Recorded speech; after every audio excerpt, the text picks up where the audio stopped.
Carly sat on her bed and felt like her brain was melting into a puddle of goo. Her phone was heavy in her hand, like a hot brick that might explode if she looked at it too long. For years, she and Ethan had been the ultimate team. They were the kind of friends who could sit in a room for 5 hours, say absolutely nothing, and still have the best time ever. He was the guy who knew exactly which chips she liked and why she hated that one teacher who breathed too loud. But then, the text came. It wasn't just a hey or a meme about a cat. It was a giant wall of words that changed everything. Ethan said he loved her, not like a sister or a dog, but like a girlfriend. Carly felt a weird knot in her stomach that made her want to barf and cry at the same time. She didn't love him back, not that way. To her, Ethan was like a comfortable old hoodie that you wear when you're sick. You don't marry the hoodie. You just want it to keep you warm while you eat soup. She stared at the ceiling and thought about all the times they hung out. Had he been staring at her this whole time? Was he thinking about kissing her while they were playing video games? The thought made her skin feel itchy. She didn't want to lose her best friend, but the guy who sent that text didn't feel like her best friend anymore. He felt like a stranger who had been hiding a big secret. She tried to think of what to say. If she was mean, she would lose him. If she was too nice, he might think he still had a chance. Her thumbs hovered over the screen. She wrote "I'm sorry" and then deleted it. She wrote "That's cool" and then deleted it because that was way too weird. Eventually, she told him the truth. She told him he was her best friend and she didn't want to mess that up. She said she didn't feel the same spark. Pressing send felt like throwing a rock through a window. You can't take back the sound of breaking glass. The days after the big text were super awkward. Ethan didn't act like himself. He started acting like a ghost who was also a little bit mad. When they were in the same group of friends, he wouldn't look at her. He would talk to everyone else, laughing way too loud at jokes that weren't even funny, but when Carly said something, he would just stare at his shoes. It made the air in the room feel thick and gross. Their other friends, like Sarah and Jake, started noticing too. They would look back and forth between Carly and Ethan like they were watching a tennis match where the ball was made of lead. Carly tried to act normal. She really did. She invited him to group hangs and tried to make small talk about the new movies coming out. But Ethan was on a mission to make sure she knew he was hurting. He started posting emo stuff on his story, songs about being lonely and quotes about how nice guys always finish last. It was super cringe. Carly wanted to shake him and tell him to stop being so dramatic, but she felt guilty. Was it her fault he was sad? She didn't ask him to fall in love with her. It felt like he had handed her a gift she didn't want, and now he was mad that she wouldn't pay for it. Things got even worse when Ethan decided that if he couldn't be her boyfriend, he couldn't be her friend at all. He told her he needed space, which usually means, "I'm going to ignore you until you feel bad enough to change your mind." Carly cried a lot. She missed the old Ethan. She missed the guy who didn't make everything a giant production.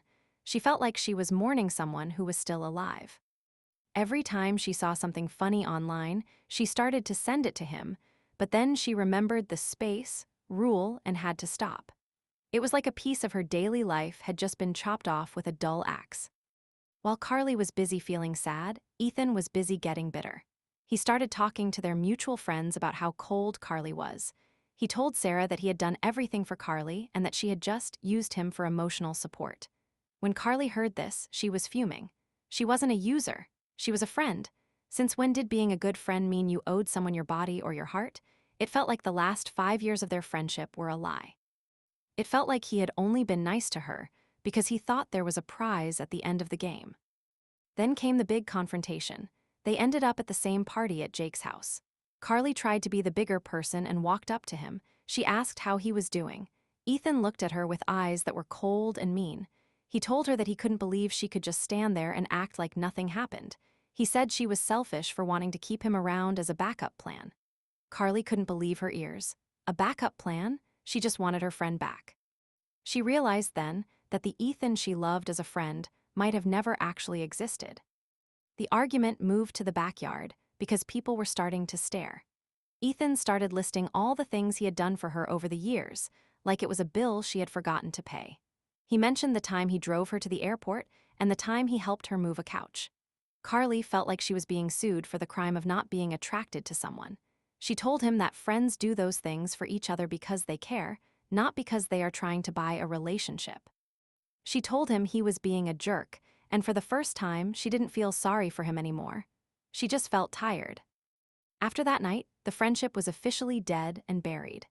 Carly blocked his number. It was hard at first, but then it felt like a giant weight had been lifted off her chest. She realized that a real friend wouldn't try to make her feel like a bad person just because she had feelings or didn't have them. She started hanging out more with Sarah and realized she had been spending so much energy on Ethan that she had ignored her other friends. The drama was finally over, and even though it sucked to lose a best friend, Carly knew she was better off without someone who only valued her if she was his. He was a guardian, a protector, and a big brother who had won. But Lexi wasn't going to hold her breath anymore, because she had a movie to see and a life to start living again. The final straw came on a Sunday. Leo had planned to meal prep for his whole week. He bought a bunch of chicken and veggies. When he got to the kitchen, the sink was once again full of gross, crusty bowls that had been there for 3 days. There was no room to even wash a carrot. Caleb and Maya were sitting right there, laughing at something on their laptop. Leo didn't say a word. He just took all the dirty dishes out of the sink and piled them up right in front of the TV. He piled them high, like a monument to their laziness. Caleb jumped up, looking like he was ready to explode. "What are you doing? That's gross," he yelled. Leo just looked at him with a flat expression. "I need the sink to cook my food. Since you guys love these dishes so much, I thought you'd want them closer to you." Maya looked like she was going to cry, but Leo didn't care anymore. He went back to the kitchen, cleaned the sink, and started his cooking. He didn't look back once.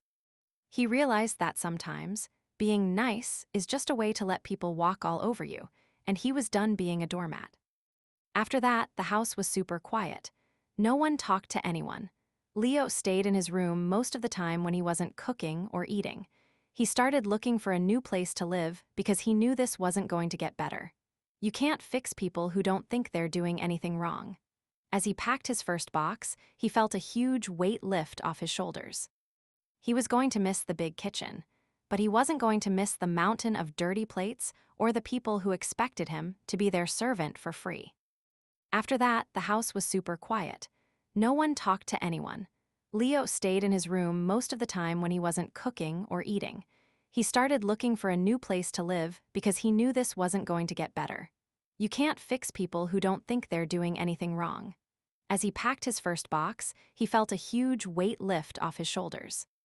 He was going to miss the big kitchen, but he wasn't going to miss the mountain of dirty plates or the people who expected him to be their servant for free.